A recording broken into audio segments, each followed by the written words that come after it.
Welcome to Gray Noise Stormwatch. Each week, we drop the latest info on what's happening at Gray Noise and Census, take a look at a roundup of important and timely cybersecurity topics, toss out some expert opinions, and drop the occasional conspiracy theory. I'm Bob Brutus, and with me are my co-host, Kimber. Great to see you again, Kimber. Hello. And I got a weird one today for y'all, and this, I don't know how much time you had to actually think about this, because I did prep a little bit, but if you were a kitchen appliance, which one would you be and why? This is such a strange question, and I'm very curious what it's going to tell you about me. I think I'd really like to be a cast iron skillet. Nice. Because you're all seasoned? Yeah, seasoned, versatile, sturdy. Can be put in a fire. Yeah. Hurts when hit with. Yeah. Tool, murder weapon. It's a very useful thing. And I think we've just learned a lot about you from that. Exactly. Yeah, so there you go. Glenn, good morning to you as well. And good morning. And we'll give you the same question. I'm trying to mix it up. You'll never know when you're getting one of the off-ball questions. But so if you were a kitchen appliance, Glenn, which one would you be and why? So I once again outsourced my answer to a BuzzFeed quiz this time. Because wait, is there a quiz about this out there, really? There really is. I was surprised. And the answer was blender. Wow. What made that for you? Basically, prefer to get the job done as quickly as possible. Very versatile. And embrace a variety of options and solutions is what it came out with. That's so interesting. That's not what I would have pegged you as. Me neither. I was thinking in my head that you'd be the wooden spoon. You know when you have the metal spatula or the wooden spoon? Right. I'm just curious what that means, but maybe that's for later. There may not be a Stormwatch next week, depending on the answer. Yeah, I thought the blender was interesting as well. I would have never chosen that, mostly because it's really loud and I hate loud noises. But whatever. Yeah. Odd. But I do like margaritas, so whatever. Yeah, there we go. There. That's good. Hey, Overwatch. How about you? If you were a kitchen appliance, which one would you be and why? Not ready for this one. It looks like. Oh. Or it's a very big appliance and the typing is frenetic. Ashley's definitely a refrigerator. She forgot. Coffee maker, mission critical, Yeah. It makes everything better. Yeah, that's Ashley. That's true. I will say pressure cooker. Yeah. Because an instant pot. Or just like an instant pot. Yeah, okay. Because you can do anything with it. You can slow cook something so it gets super flavorful over time and really soft, or you could just bam, get something done in a couple of minutes. Just I like that because you can do different things with it, but generally speaking, everything comes out pretty well with it. Wow, I learned a lot about everybody. I liked that one. There you go. And if you put too much in there, it will explode. So. This is true, which is me. And before we kick into the show, I want to put up for everybody. So today we are going to be covering some NSA stuff about Avante. So you can, because I want to say Avante just because they're horrible, so I need to make them sound halfway decent. We're going to do a deep dive, and I mean deep dive, into the JFrog's AI ML model exploitation on Hugging Face blog. We're going to dissect the White House's Back to the Building Blocks document that they released last week, and it should be a lively discussion. I'm going to talk smack about Anycubic because they had a really funny thing happen to them, bad but funny thing happen to them. And there's a cool new thing that SIS is doing, and we're going to talk all about that too. They have a new submission form, and we're also going to talk about something that you may not know that you can do with the Federal Register. I tell Glenn what to do with the Federal Register all the time, though. Anyways, and we are going to kick it off here, and we have we're missing Emily. I don't know if anybody noticed this, but we're missing Emily. This is 2 weeks in a row. I am deeply concerned. I think someone's done something bad to Emily. And if anyone knows where Emily is, please contact us. And Emily, if you're listening and you're out there, signal us somehow. We'll rescue you. We will. We promise. But hopefully Emily will be back. She's totally fine, by the way. We're joking. Yeah, she's totally fine and definitely having way more fun without us, I am certain. I actually think she's starting her own podcast, and that's what's going on. I think so. Yeah, I'm pretty sure that's what it is. We'll see though. So we have a podcast. You go to stormwatch.ing, like, subscribe, comment, all the things, please. We love to hear from folks that are out there. And if you're part of the peanut gallery today, please chime in, heckle, or contribute. The contributions that y'all make to this is great. And I am going to say hello, Benjamin, to our youngest. Actually, that's not entirely true. Ooh, From what I understand, Ezekiel, who is my other grandson, has been sitting and watching for a brief period of time, eyes locked on the screen. So I don't know if it's just the screen or he likes Stormwatch, but the two youngest visitors and watchers of Stormwatch, hey Benjamin and hey Ezekiel. So we are going to kick it off now with a heads up, and I need to do something real quick for this one. So let me get over there while I'm doing that. We have some more stuff with Avanti. We always seem to have stuff with Avanti, and we're gonna vote secure because the hack is on. And this is the NSA saying it's tracking Avanti cyber attacks as hackers hit the U.S. defense sector. There's a cool little article by TechCrunch. And the deal here is the NSA has confirmed that hackers are exploiting flaws in Avanti's enterprise VPN appliance. They target organizations across the U.S. defense sector, and they're actively tracking and mitigating the impact. Mandiant suggests it's the UNC 5325 Chinese espionage group, and they're targeting various industries along with the defense sector. And they've demonstrated significant knowledge of the Avanti Connect Secure appliance. They got to get rid of that word. It's the Avanti Connect Anything appliance. And have used sophisticated techniques like, accounts and passwords and stuff, and really easy hacks to evade detection, such as living off the land tactics and deploying novel malware to maintain persistence on compromised devices. Good old Sisters has warned us about this. You've seen all the directives out there. Remember, my advice is to take the box, highest floor in building, chuck it out window, go back down, mallet, smash, and then throw it away. But Avanti says nothing's wrong. Everything works. The patches work. The detections work. Everything's great. So you can believe that if you want to. And the extent of the impact on Avanti customers is still unclear, with reports indicating that hackers are making around 250,000 exploitation attempts daily and have targeted over 1,000 customers. So what do y'all think about this one? Nothing, apparently. I just can't get over how you were saying Avanti, like target. Yeah, Avanti. It does help, I think. It does. It softens the blow a little bit. My brain personally got stuck on that. So that's just where I was at mentally. And we tried to pledge to have a ransom-free-ware. Yeah, this is a ransomware-free zone today. This is because we didn't say there's no reports of it in here. We're not saying that at all. Attacks, not ransoms. So ransomware. We're acknowledging that we're not acknowledging it because it's so much of a beating, and that's why we had to also change the pronunciation of Avanti. Yeah. Like we have to spice it up somehow because it's the same old. Yeah. I thought didn't CISA just say to yeet these things entirely? Yeah, they did. Yeah. Oh, of course. But it's easier said than we're joking and I'm being mean, but it's easier said than done. You can't swap out a vendor that easily at most organizations. I think this is I know we touched on this during one of them, and I don't want to hang on this one too long because we have a lot of content, but I think this means that everybody needs to have a backup plan for when the technology that you have deployed turns out to be just so woefully insecure that you do need to have that back, pull the ripcord and eject and do the next thing.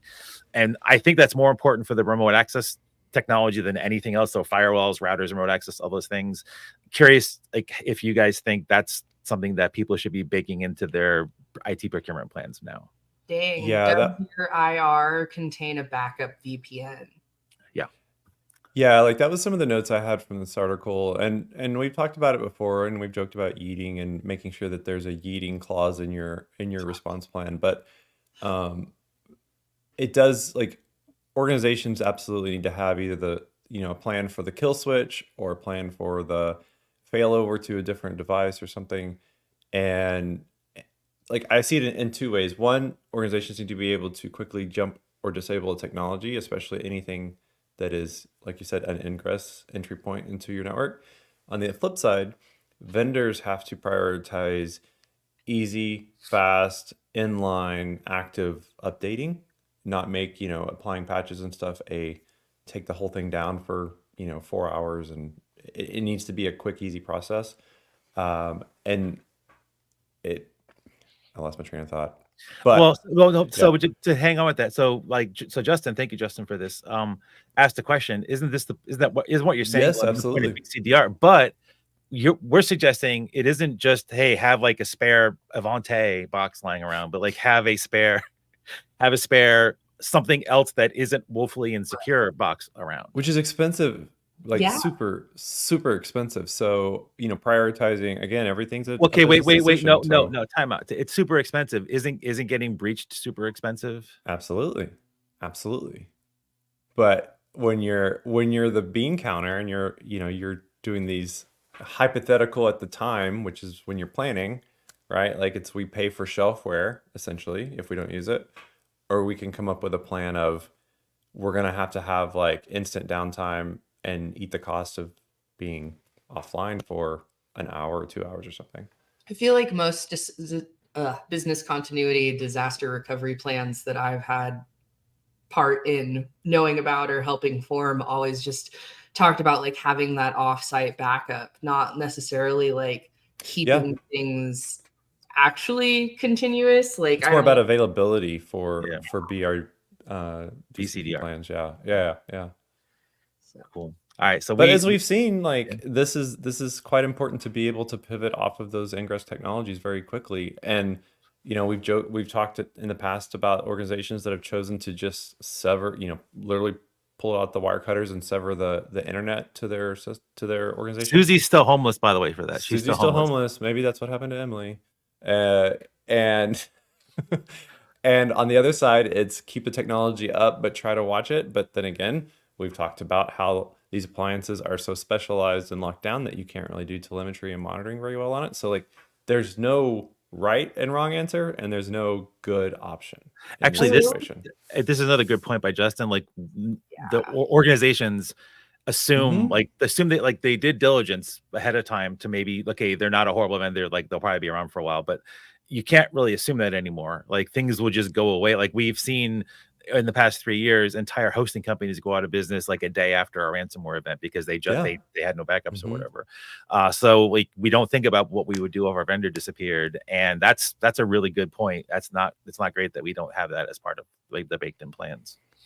And it's been a while. It's been several years since I've been involved in establishing a DR BCP plan, but I would be curious to know, like, and I can read up on this, but has that train of thought actually migrated to kind of away from what Kimber and I were saying, away from just keeping things available or having a secondary internet provider ISP to how do we stay online whenever the thing that we rely on the most is dead?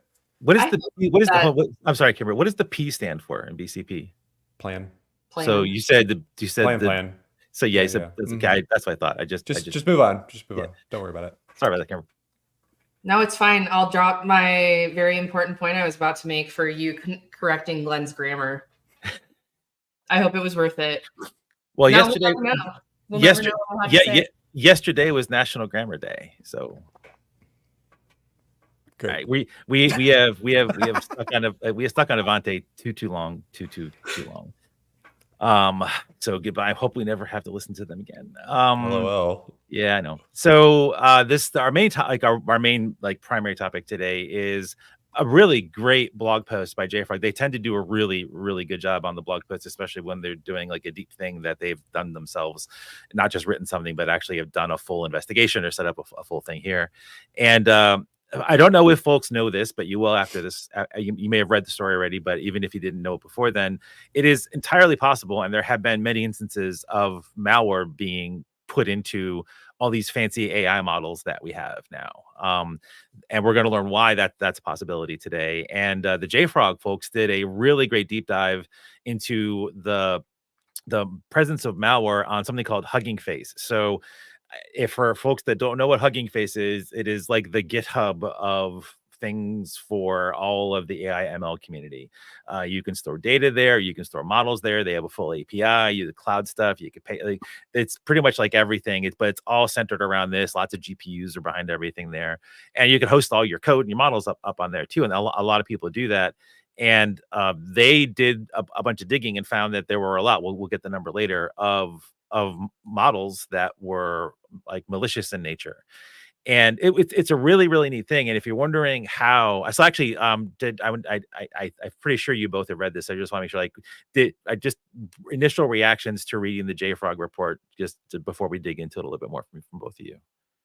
I really enjoyed it. I thought that it was a great rundown of all the things that I've been kind of wondering about these different models being developed, and the usage of, where are things coming from? How are these things being trained? And stuff that we need to start thinking about, how the vectors through machine learning are kind of operating. So I feel like if you want to understand that more, this is a great report to read, because they really JFrog really broke it down in a good way of just how, and I'm not sure if our slides kind of go into this or where your talking points go with this, Bob, but yeah. So we will get into some of the individual. Your overall impressions of it, Glenn. What are your overall impressions? Yeah, I mean, I thought it was a really good approach of kind of highlighting some of these emerging threats that we're facing with AI, ML, whatever, that can truly compromise your security, of the privacy of what you're doing with it. So whether it's your organization or a process or whatever, but they go through, it's a good read. They talk about how they did it. They talk about the use of honeypots, which, shout out, great noise. And it's really interesting. Like, I haven't thought about it to this degree just yet. But they do it in a very practical manner and show the receipts. Yeah. So it's not like Hugging Face is irresponsible. They actually scan. They use ClamAV, and they do baseline scanning of everything that goes into there. They have a lot of security around that, because they know that this is going to be a place where folks are going to attempt to do. I kind of think of this as like the equivalent of the curl bash stuff that you're told to do all the time to install stuff. Hey, just grab this model and run it. It's fine. It's totally safe. And that's what's out there. So there's a really neat site called Hidden Layer, and one of their more recent posts, I guess it's recent-ish, I didn't look at the date, is called Models Are Code. And so I don't think people really realize that these models aren't just giant matrices of numbers. Like, they aren't just a bunch of ones and zeros in a giant file. That's not like of just numbers, and they just populate matrices. It's not that at all. And if we take a look at one of the two things that the JFrog folks looked at, there's something called Keras, which is one of the really popular Python library for doing machine learning. And so there's layers with Keras. So basically, you have various steps happening. You pass data from one layer to another, and you can perform operations on that data, just the numerical ones that you could normally do. But they also have something called lambda layers, which means, hey, you can run any Python code on this blob of data I'm about to send to you. And it does that because you can serialize the Python code into the model, and then it will deserialize it and then call the code that's in there. And what's great about the pickle module that it uses is, like, the Marshall module is not intended to secure against erroneous or maliciously constructed data. So there's lots of warnings about this is really bad. Like, you really shouldn't do this. And so the problem here is that in any given model file, you can actually just replace the object. It's easy to, because since they're layers and the file format that it uses makes it easy to open it up, grab the thing, shove something else in there, and then go back. So it can do the exact same operations, but also do some things that the attackers wanted it to do. So they can do things like make system calls. So OS system, exec, eval, run py, run code, like all the things are possible through this particular one. And the one thing that I just wanted to get a reaction from is, like, are we ever going to not have deserialization problems in cyber, guys? It just seems like this class of problems is like almost the most annoying one that's out there. No. Yeah. No. Yeah. It's just like it haunts us all the time. Like, as long as ones and zeros are streaming, it's gonna exist. Like, I'm not entirely sure how you would get rid of. I don't think I have enough of a computer science brain to understand how we would not have deserialization. Can we fix it with quantum? Does that fix it? Throw some buzzwords at it. I don't know. Quantum AI solved. We should add that to our to our company name so we can get more investor money. So one thing that you all can do. So the Trail of Bits folks who are awesome. If you don't know Trail of Bits, go there. They're just amazing folks. And they've got a really cool project. They just updated it recently too. I need this as a sticker, by the way. Yeah, so for folks that can't see it, there's a really neat looking I guess it looks animated, but it's a neat looking cartoon pickle.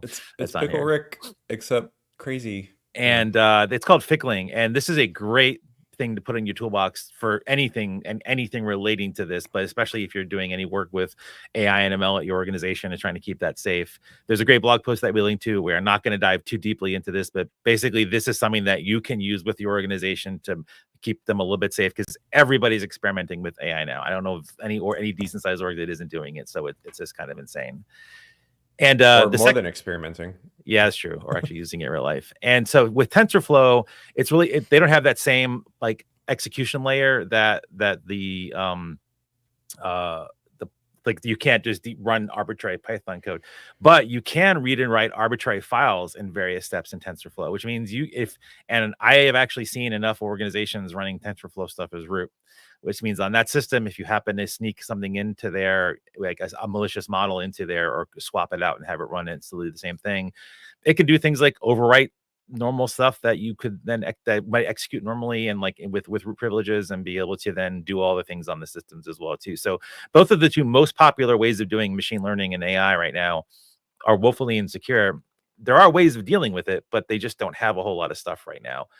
Like there isn't a lot of good defensive techniques for folks to be able to protect against that. And I'm just wondering again for you two, like we did it again, like we created technology that we didn't try to secure first and we just let it out there, and now it's going nuts again. And like,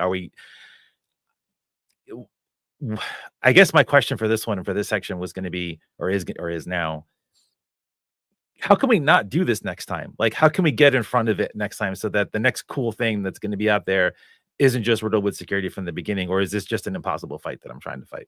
I think that it's like not exactly a beneficial fight to fight, because there's never going to be like the perfect scenario, right? Like there's never going to be this magical, like perfectly secure world that exists. Like that's why we have jobs. Like that's why this industry like exists, is because computers are inherently like broken.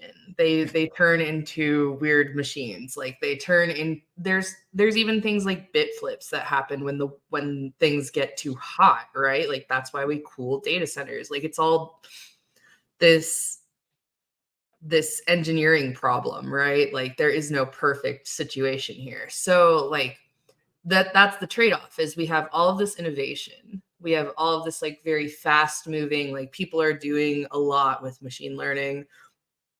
It would be really nice to slow things down by being like, hey friends, like let's worry about the security of this for a little bit. But think about how much you would just slow down innovation at that point, and think about the things that drive innovation. That's going to be, that's pretty similar to my thoughts. Essentially security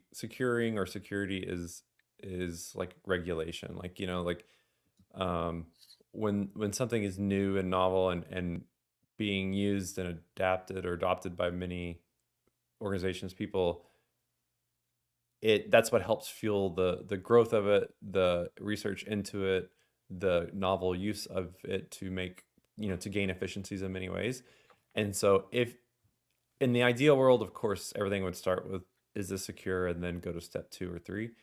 But with any research, nothing ever starts out with, is this completely safe? It's how unsafe is it? Or what is the risk of an explosion? Or what is the risk of whatever? And as long as those are small enough, then it proceeds. So I think the best that we could ever hope as an industry is that we kind of adapt. This is a really terrible example, but like when you're making explosives or something where, what is the chance of the worst thing happening and then going to step 2? And then what is the chance of the worst thing happening step 3? And so at least building it with that in mind would greatly benefit. But we're not even doing that, honestly. Yeah, like we're still just throwing things on the wall, and then someone else will figure it out, because my job is to get VC funding to make this thing, and make it work. And then whoever buys this thing will then have to figure out the security. Right. And I think like that's mostly my point, is like things are never going to be secure. And like, because we know that like as an industry, we know the things that we have to do in order to secure them. Like you have to orient yourself and like understand what the foundations for these things are, because like I didn't entirely know about Keras or TensorFlow before, but now I'm like, oh, okay, that's how this all happens. Like those Python modules are what's able to really mess around with things and where one of the insecurities are. So if you're able to understand like how to break it down and see where the foundational things are, like we know remote code executions happen, like all those CWEs and things that we know about, like that's where your knowledge should be, because then you can kind of approach anything. You don't have to be like, they need to make it secure, like they're the ones doing the bad thing. Like, no, get good, understand what can happen. And this is one, like, for example, this is one reason why we have like the OWASP top list and stuff. Like there's these things that are just, whatever you do, please don't do this, or do this, you know, whatever. But like, these are the top things that we see over and over and over and over and over. So at least make sure that you cover these top 5, top 10 mistakes. And I think we're going to touch on that on a later topic today, actually, with the memory secure language. But yeah, you know, there's at least some foundation, but I think it's not great, but I think it's still net positive that we don't involve security step 0, basically, because then nothing would happen. It's also formulaic though. Like I find cybersecurity super formulaic, like to a point. So it's fun to like see this new innovation stuff happen and like emerge and be like, oh, that's not a way that I'm used to thinking. So like now I get it's fun until the entire like perimeter of organizations is protected by the same thing that is failing us weekly. Well, the before I move on, I understand we don't want to slow the pace of innovation, like, you know, that we don't want to slow the pace of innovation, but was it really important that people could make 6-handed humans fast, like or 6-fingered humans fast? Like was that really important? I don't think so. I mean, because that's still a thing. Like all those image things, like they haven't fixed that yet, and they can't write text to save lives or what. So, like, I don't know if this innovation speed is really as necessary as. But people have to use the thing in order for it to get better. Like you can develop it in your own little like experimentation bed over and over again, but at a certain point, you have to like have other eyes on it. And like we have 6-handed humans, but also like, think about how targeted your Instagram ads are and what role machine learning has in that. And I'm not saying that that's good. I honestly kind of hate it, but like. I love that Kimber just accepted that we have 6-fingered humans. Like we do. And we now do, at least that's out there. So there's about 100, as of the blog post about a week ago, there was about 100 instances of malicious models on Hugging Face. The only good news I can throw your way is that the vast majority of them are security researchers, and none of them do much more than pop up calc.exe on your systems. So far. And actually, Justin should be part of the show. The Eternal Discussion thought that tech bros need more ethics classes, and I think that's actually pretty legit. Like it is. Yeah. So it's like that's part of the problem. People are just doing it for the sake of doing it. And I would also like to preface that I am not an accelerationist. I am very much like I'm go carve wood levels of over this computer shit. If I'm honest. Yeah. I would say tech bros and VCs. VCs need ethics. Yeah, the VCs need coffins. So anyway, they and JFrog was great. Like the blog post, if you didn't read it, folks, please go read it. They did everything. Like they gave so much detail. It was awesome. And like one of the details was they found an actual malicious model, and they managed to use all the tools to like expose the Python code, and you can see an IP address in here. There's source code on the screen if you can go grab the slides or watch the video if you're watching it later. And so they decided, oh, wait a minute, like this is a malicious model. There's an actual IP address in here. I know what we should do. We should set up a honeypot. Now, I take a little bit of an umbrage at calling this. It is technically a honeypot because they were trying to attract hackers to go into the box to do things, but they deliberately executed the malicious model to cause the reverse shell so that the attacker knew that they were there. And like, is that a honeypot technically? And I actually want Kimber's, like, yours is great too, Lynn, but I really, really want Kimber's like opinion on this one. Is it really a honeypot from the product side? It's running the code. Yeah. So like, install the malware, like you're part of the botnet. Like it's not a honeypot if you're part of the problem. It's a honey CNC. I like that they called it a honeypot though. We need more honeypot research. Yeah, but this isn't one. So don't, like, I just want to cover, this is not a honeypot. I don't care what JFrog says. This is not a honeypot. We know honeypots.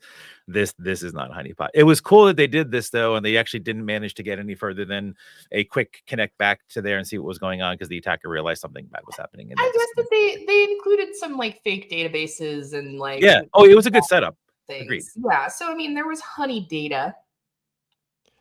The overall research is good, is done well enough that I will allow it.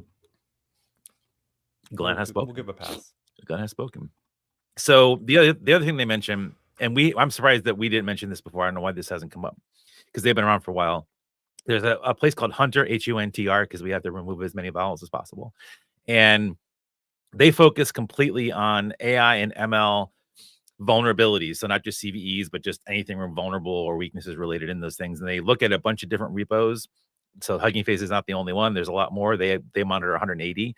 So your org probably should be working with these folks in some way, shape, or form. If you do anything with the models and do anything with AI ML, we should probably try to get these folks on to talk about how they do what they do too, because then it'd be kind of interesting how they develop their business model around this. At what point do you think people should be having their AI ML evaluated for bugs or stuff? Because I mean, we use ML, but we're just messing around with IP addresses and payloads and stuff. Yeah, so, and we don't actually download anything from anywhere to use our stuff. It's all our own home. Ours is like baby basic. Yeah. Well, not baby basic, but like we're not doing anything super wild. There was one thing in this, because I think we're about to be done with this topic. There was one thing in the article or the blog that just kind of made me laugh, and I know Bob will appreciate it. But it was talking about where most malicious payloads are actually attempts by researchers and/or bug bounty to get code execution for legitimate purposes. So it's a love-hate with bug bounties, but that's where, I mean, this is icing for bug bounty researchers to have this ability to quickly reiterate and just try things with no risk.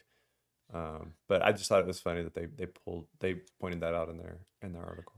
So Todd mentioned that Protect AI, the company that bought Hunter, seems like and I trust Todd's opinion, so it seems pretty dope, worth a follow. So definitely like keep your eye on those. And the other one, and where am I going here? There he is. We have another comment that says, "Hey, just stick your AI behind the firewall." Yeah, and there's perfect. Just that will solve everything. Yeah, nailed it. So, moral of the story: pay attention to your AI ML and learn how people are messing around with it, I guess. Yeah, pay as much attention to AI ML model vulnerabilities as you do to all the other ones you don't patch. Yeah, exactly. The more you venture into emerging technologies, the more heightened your research and your awareness of the risk of those emerging technologies should be. Like, and just flat period. The closer to the carving wood raising sheep era. Yes. There it is. And if you haven't had enough AI already, there's a blog that came out just before this one, like earlier in February, on JFrog, talking about how they analyze common vulnerabilities that are introduced in code generative AI.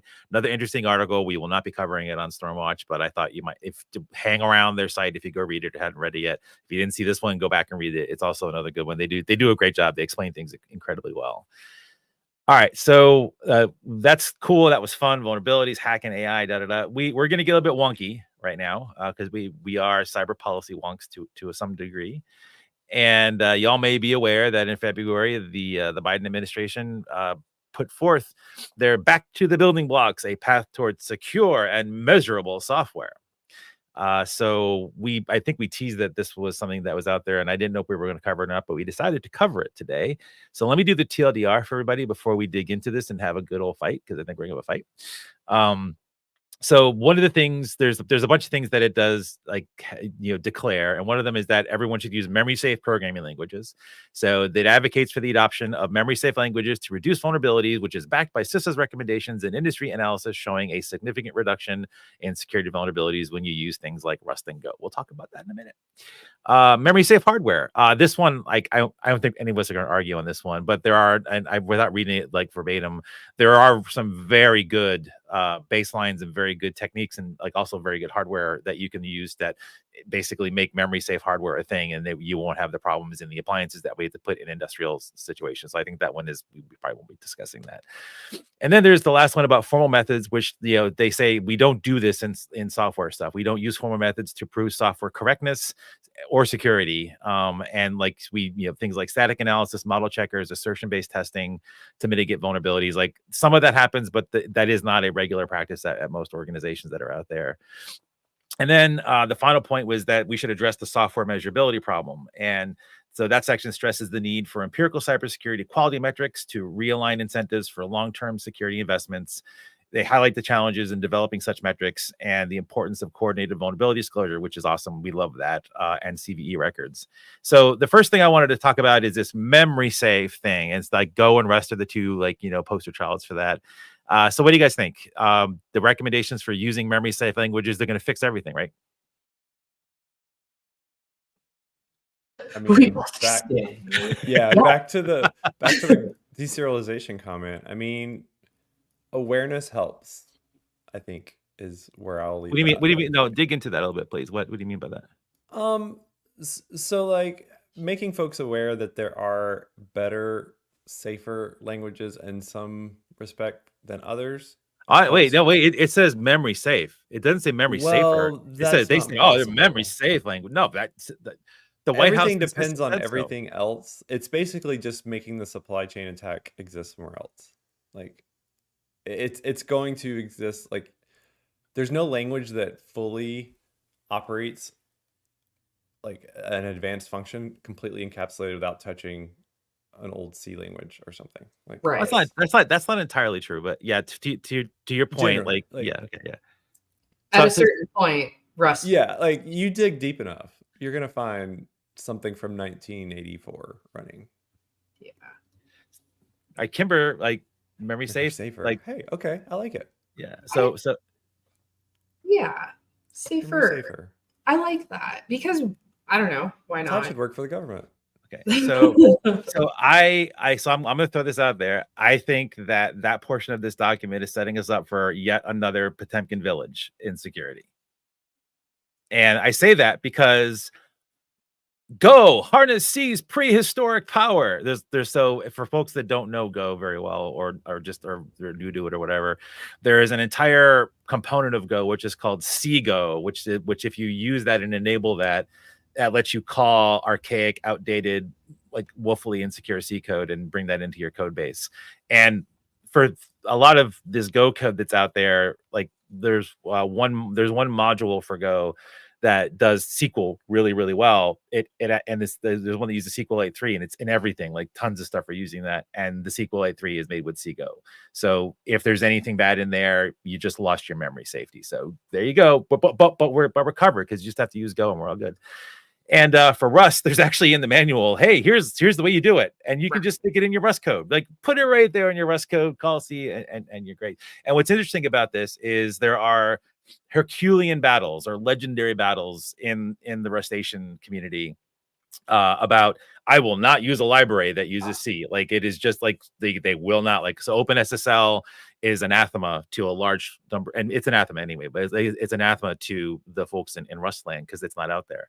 So if both of these two things just let you fall back on that, lots of legacies. Oh, CISA, oh, White House, I'm using Go, I'm using Rust, I'm memory safe, please leave me alone. And all they're doing is just calling shims on their old C code. Like, what's the point? Because because there's going to be a regulation that says, did they use Go? Did they use, oh, memory safe? They're good. They're all good. And they're just lying. No, I don't think it's like a checkbox. I don't think it's like something where they just get to check the Rust box and be like, oh, you're good. You're memory safe. It's supposed to like drastically reduce the like potential for everything that's, you know, a memory exploitation sort of thing. So it's like a reduction in the number of vulnerabilities. It's not a complete zero. It's a reduction.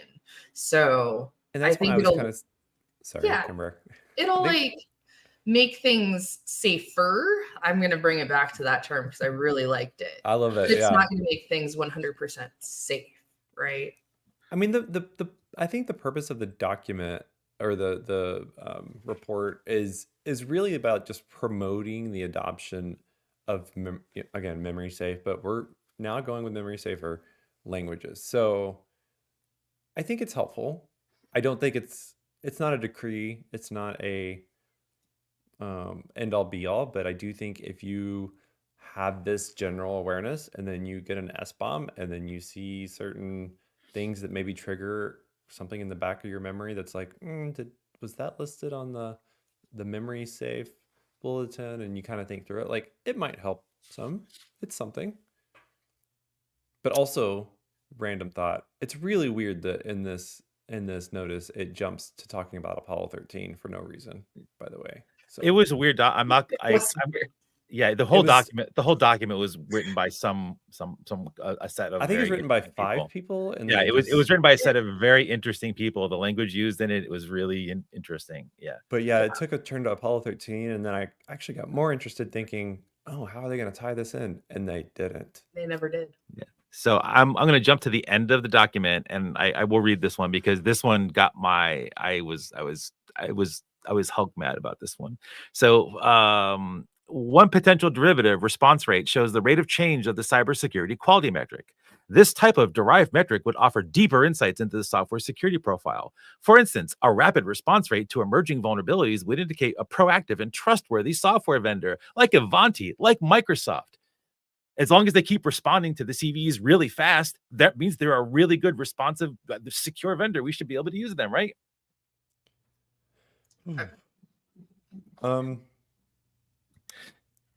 Sunshine. Comments for you, Bob. I guess. Yeah. I'm torn on that. So I know you're being sarcastic.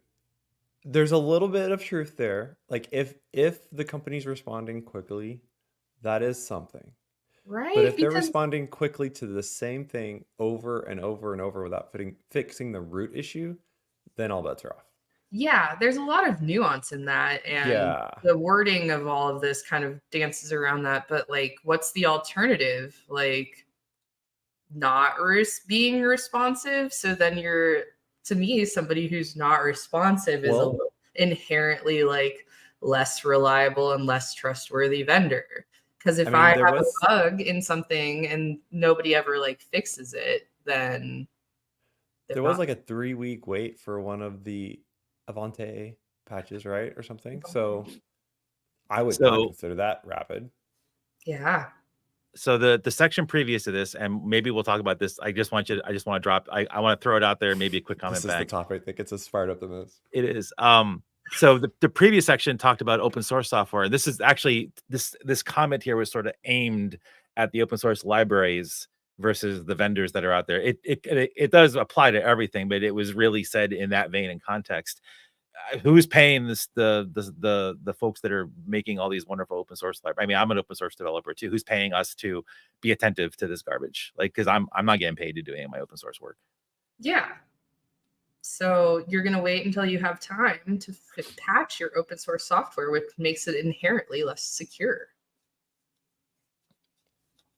I'm just going to keep thinking about the fact that at least the White House is acknowledging new problems in ways that, like, because we know that the president did not read this memo. But at least there's more information coming out and more focus on these issues, which is a great start. So I'm not gonna diss it too much, but all right. So let's go from policy wonk land and talking about like deep topics of AI ML security to something that's way closer to home that I know Kimber really enjoyed, and I also did really enjoy it because it harkens back to the old days. And so there's this company called Anycubic, great name, by the way, cloud, and they have a 3D printers and they have a cloud. Of course, they have a cloud. And someone, and Kimber, you know the story a little bit better than I do. Like, I think you read some of the lore around it a little bit deeper. Actually, could you introduce this a little bit better? Because like we'll talk about the Reddit thing in a minute, but since you read it a bit more, maybe you should dig into this one for us. Yeah. So this is such a fun story because apparently you can put your 3D printer on the internet. And this was a case of hacktivism, in my opinion, because this actor, they went around to all of the internet available Anycubic printers that had this vulnerability in the MQTT, where it had authentication, but anybody could quote unquote authenticate. Like it just effectively was like insecure, like unsecure, not functional authentication. So they left a little note on people's 3D printers. They didn't print anything. They didn't change any settings. They just said, hey, disconnect your printer from the internet. And it's harmless. You've not been harmed. And then like gave a little bit more information on what the vulnerability was and how there hadn't been any response from the vendor, I guess, what was going on there. Yep. And they love a little worm. And Todd will appreciate this. UPnP strikes again because that's how it put itself on. That's how these things put themselves on the internet. So that's something that there should be a notice about getting rid of. But anyway, so the thing that I latched onto, and I think you did too, Kimber, there was like in all the stories I read about this, the author claims to have sent this message to over 2.9 million vulnerable printers, but Anycubic has only sold 500,000 printers. So someone stole 2.4 million printers. This was a reporting error because in the screenshots that I saw of the full message, the number was formatted weirdly because I don't think this is like English as a first language. Okay. So the number was formatted funny and it looked like 290 or like 29,000, 290,000, something around there. It didn't look like 2.9 million to me. But I wish Emily was here so we could have the census take on how many of these things are internet connected. Yeah. Well, I'm sure she'll put that on her podcast that she's starting with. I will say, like, I mean, I understand because I don't remember if it was Kimber or Bob that mentioned like you could put these on the internet. Like a lot of people do that because they're so slow that you have to monitor it and care and feed it and like make sure it's not out of filament and all that. But you know, you can also do that from a local network. So again, to your point, UPnP just invites itself to open any door or window that it wants. And here you go. I just love printer-based hacks, and I'm so happy to see like this moving to the 3D printer world because it's so amusing, and I'm definitely putting one on the internet in the hackerspace just to see what happens. I just want someone to, yeah, instead of the gibberish that, you know, like your old Nmap scan would do or something back in the day, like now we're going to have like 3D printed like goblins or something that you just wake up and suddenly there's this three-dimensional creature in your office. Instead of telling me to subscribe to PewDiePie, it's... Yeah.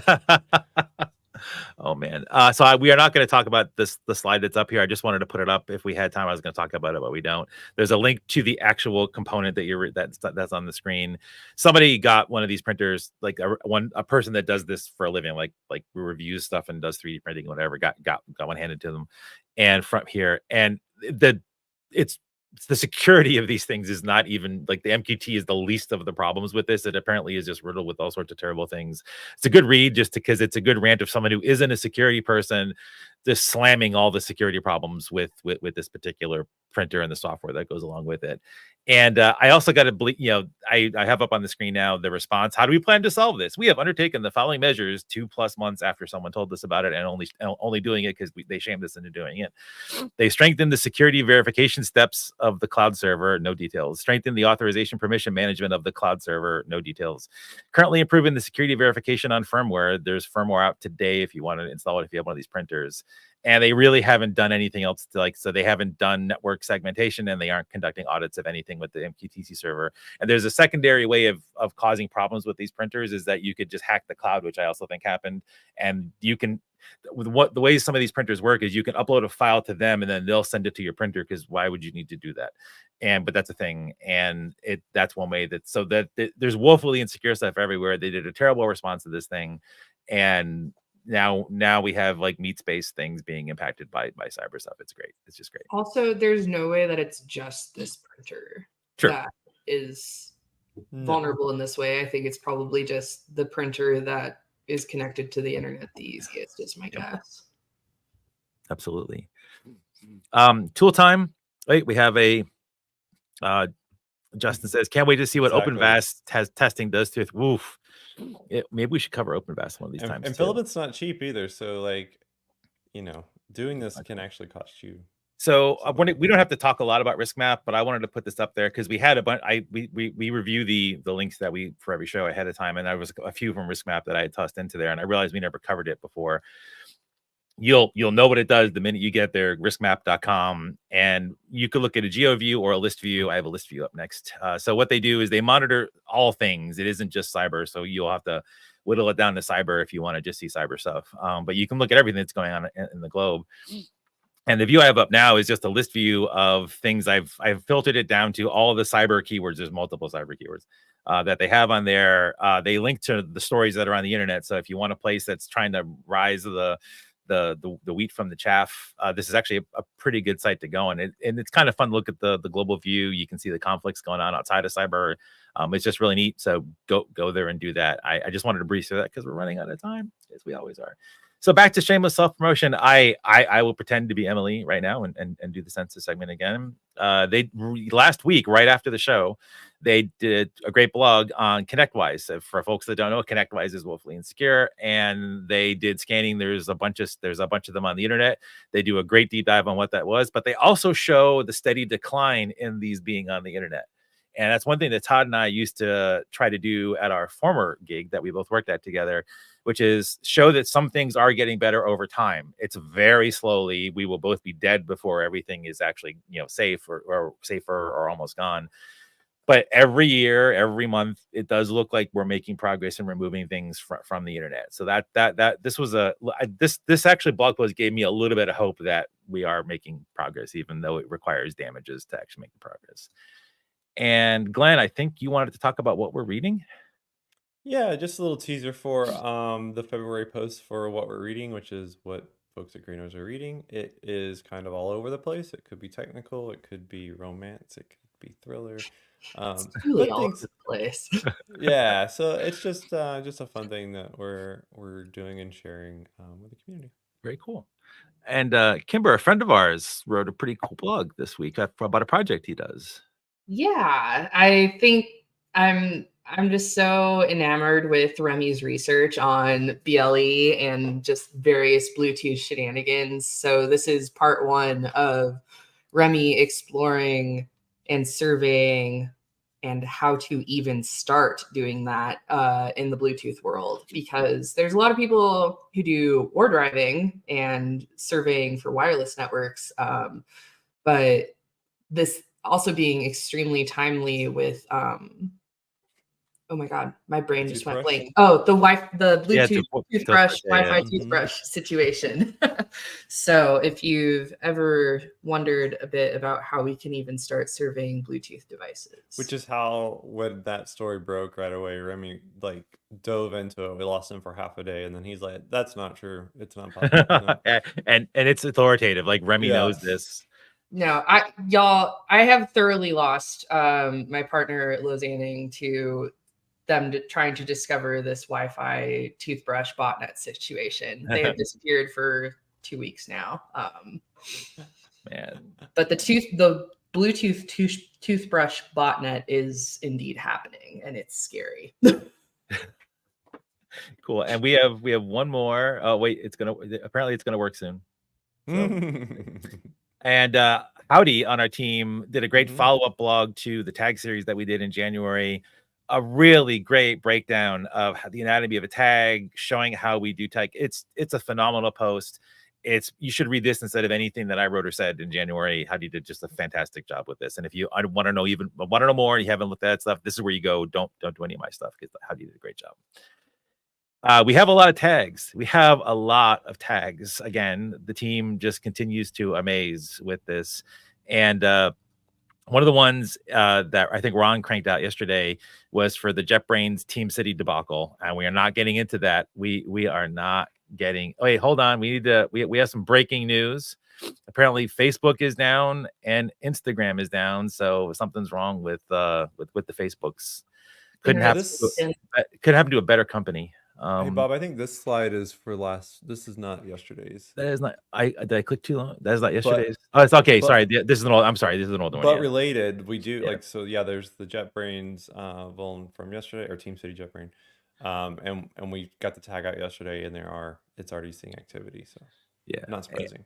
And I just wanted to call attention to another tag. We're not going to dig into it a whole lot, but we're not just tagging bad things. We are tagging we want to know what's happening on the internet. This is a tag. I need to actually make it bigger to read it in detail. It's for the CDN forward loop attempt. So Cloudflare and other ones use this technique. And sometimes, like for basically, sometimes you can set up a forward loop, and we're not going to talk. We don't have time. We were going to, but we don't have time. So there's links. If you go to there's links to all the references for what this is. And we caught this with Sift. Sift again to the rescue. Like Sift is amazing.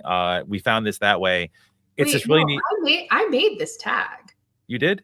Yes, back in 2022. I thought this was yesterday. Really? Yeah, I thought it was. Maybe not. Maybe not. Got tuned with stuff. Okay, that's probably what it was. Because that blip wasn't like, this has been dead for a while. So yeah, it's 22. Yeah. Mm-hmm. Okay. So yeah, but this is like that. That's why Kimber's on here. This is what we don't just do mal. Like we do cool. We do like interesting. We do geeky. Yeah, it's super interesting that we caught that little blip, because this tag was loud for a minute and then it quieted down, and cool. Oh, that's bad. And I just threw up this. We have some new views that we use internally for just kind of checking out the weather that's out there. One of the views is just a technology view. Glenn developed a bunch of things to group them into technologies, and we're just doing views. This is one of the heat map views. So in the past 100 and some days is all the PHP technology that's out there. And I just wanted to bring it up because it's been the PHP unit activity has been insane over the last month-ish or so. And it just means that it's not PHP should be, should die in a fire, and we shouldn't be using it. But this is just put PHP in your memo. Yeah, there you go. Yeah, put PHP. I get that out there. But so we're going to try to give you more of these kind of views moving forward, show you instances where technology is being attacked in various ways and being focused on in various ways, and showing you the ebbs and flows of various kind of tech views. And Glenn's got some other cool ideas to be able to do some of this, and Kimber's got some other cool ideas to do with this. So we're going to be giving you more nuanced views instead of just single tag or single text stuff. So stay tuned for a lot of stuff moving forward. What is going on with PHP unit? Yeah, I know. Why? Mm-hmm. Why? Who is inventorying them for what, and why? What tech we is? We can answer that question. Well, half the question. Well, we could if Emily was here. Yeah, but Emily left us. It's terrible. So unless Todd decided it's wrong. Wrong. Really? 0 days. Wrong. Yeah. What came out today, guys? Todd, what came out today? Shoreline OS command injection and Android. Oh, Android. Who cares about Android? There you go. Check again. Oh, Sunhilio, that's not good. All right. We'll be updating that too. Not great. So 0 days. Appreciate that. You could give us a little bit of a warning next time, Todd. And so there's two more on this one besides the two Microsoft ones that are out there. Yay, Microsoft stuff. And before we close out today, the one thing I wanted to toss out there is CISA is doing I think there's some controversy here on the team, because I think this is pretty cool. They're opening up the known exploited vulnerability submission process. This is a Federal Register proposal to do that. Everyone can write comments if you want to submit your comments. Glenn, you had a negative reaction to the story yesterday, if I'm not mistaken. Is that right? I don't want to say negative because I like I greatly appreciate CISA and what they're doing, and they're doing great. They're doing well. They're helping. I take a step back and say there's still a lot of unknowns how things get from the world into Kev, and that's partly on purpose, and I understand blah blah blah, but there's still a lack of transparency there. And so the idea of anyone being able to submit for this, like, I just need to know more, I guess. I need to know, like, are the submitters vetted? How are they, authenticating the what's being submitted, because you could fake a PCAP, you could fake a log, you could do whatever. So I need more detail. I have some questions. The idea of it certainly makes sense, right? But it just seems like it would get just blasted. So are you going to submit? Because like you can, like any one of us can do absolutely, this. For sure. Yeah, everyone should. But like only with valid exploit proof. No. I meant submit comments to the form, like so that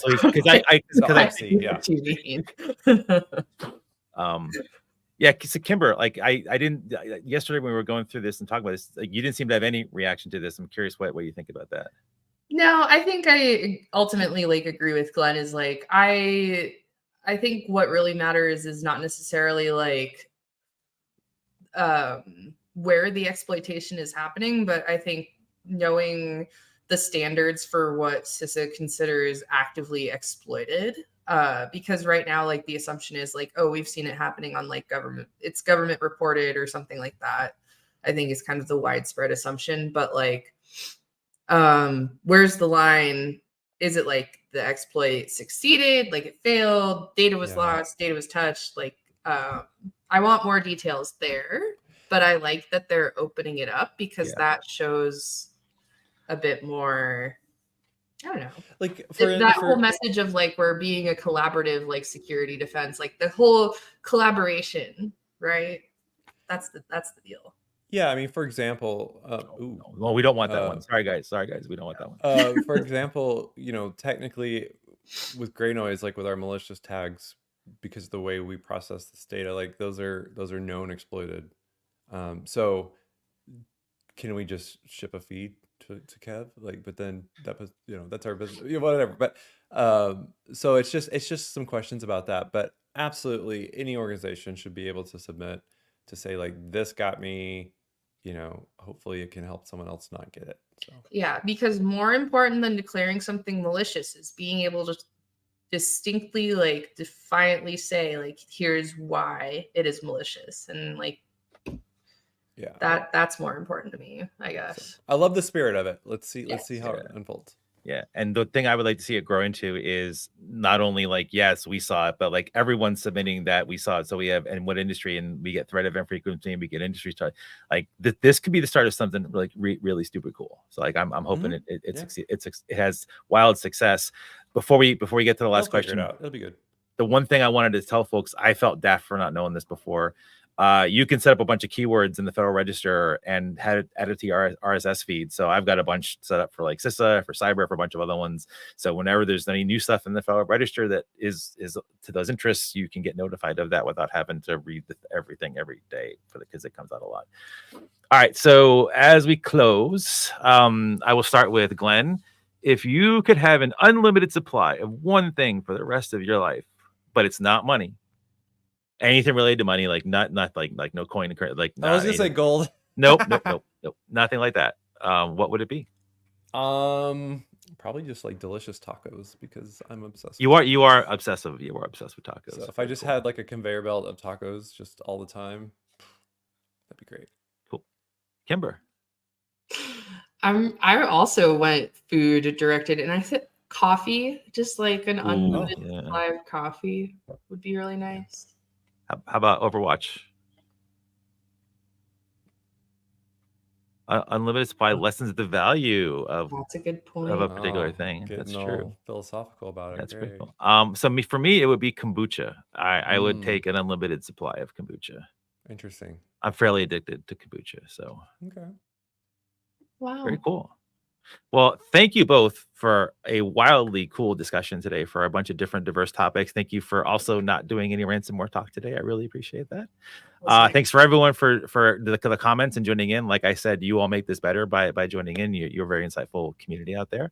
And we will catch you all again on the next Stormwatch. Take care, everybody. Bye.